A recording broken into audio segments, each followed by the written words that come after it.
ईर्ष्या, जलन, द्वेष, ये हमारे सबसे बड़े शत्रु हैं। क्यों? क्योंकि हमारे सबसे बड़े शत्रु वो होते हैं जो हमें सबसे अधिक हानि पहुंचाएं, और हमारी सबसे बड़ी हानि होती है समय की हानि।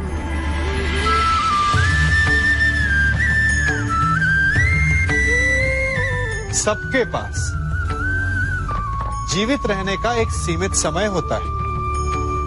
कोई भी सदा अमर नहीं रहता। जलन और द्वेष के कारण हम जो समय अपने विकास और प्रगति में लगा सकते थे, वो समय हम उसके विषय में सोचने में लगा देते हैं जिससे हमें ईर्ष्या है। जलन की अग्नि शत्रु से अधिक स्वयं को जलाती है, तो अपने जीवन को धुआं बना देना क्या उचित है? किसी की प्रगति को देखकर अपने मन में ईर्ष्या और जलन आने से उचित क्या ये नहीं होगा कि हमारे कारण किसी के होठों पर मुस्कुराहट आए?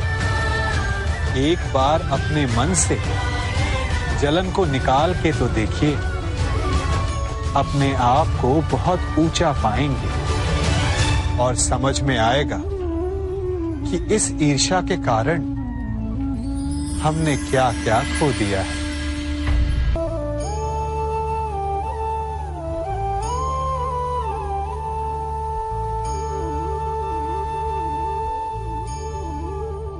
विश्वास ये केवल शब्द नहीं, ये वो नींव है जिस पर मनुष्य का जीवन टिका हुआ है। किंतु आज या तो हम किसी पर अविश्वास करते हैं या फिर किसी पर अंधविश्वास। दोनों ही परिस्थितियां घातक होती हैं, क्योंकि जहां अविश्वास हमारे मन में भय और असुरक्षा को जन्म देता है, वहीं अंधविश्वास आक्रोश को। तो प्रश्न ये उठता है कि विश्वास की परिभाषा क्या है? विश्वास की परिभाषा जाननी है तो अपने मन से पूछिए। पहले स्वयं पर विश्वास कीजिए कि आप इस संसार के सबसे महत्वपूर्ण व्यक्ति हैं, और ये विश्वास आपको अपनी शक्ति का ज्ञान करवाएगा, और शक्ति अपने उत्तरदायित्व का, और फिर अपने आप लक्ष्य मिल जाएगा, मार्ग मिल जाएगा। गर्व, अभिमान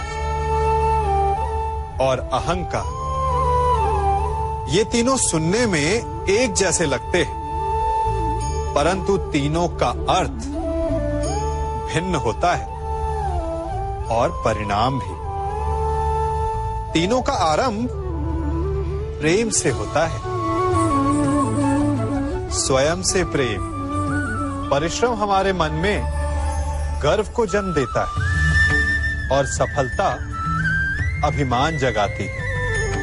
यहां तक ठीक है, परंतु जब ये भावना अहंकार बन जाती है, तब वो समस्या बन जाती है, क्योंकि सबसे बुरा अंत अहंकारी का ही होता है।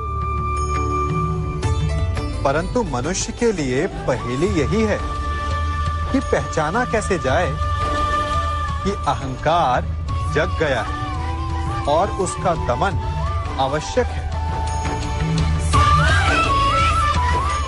इसका उत्तर मैं नहीं, आपका मन देगा। जब तक आप स्वयं से प्रसन्न हैं, जब तक आप सबसे ऊंचा उठने का प्रयास कर रहे हैं, तब तक ठीक है। परंतु जब आपके मन में दूसरों को नीचा समझने का भाव आ जाए, तो सावधान हो जाइए, क्योंकि यही अहंकार है जो वास्तव में आपको हीन कर रहा है।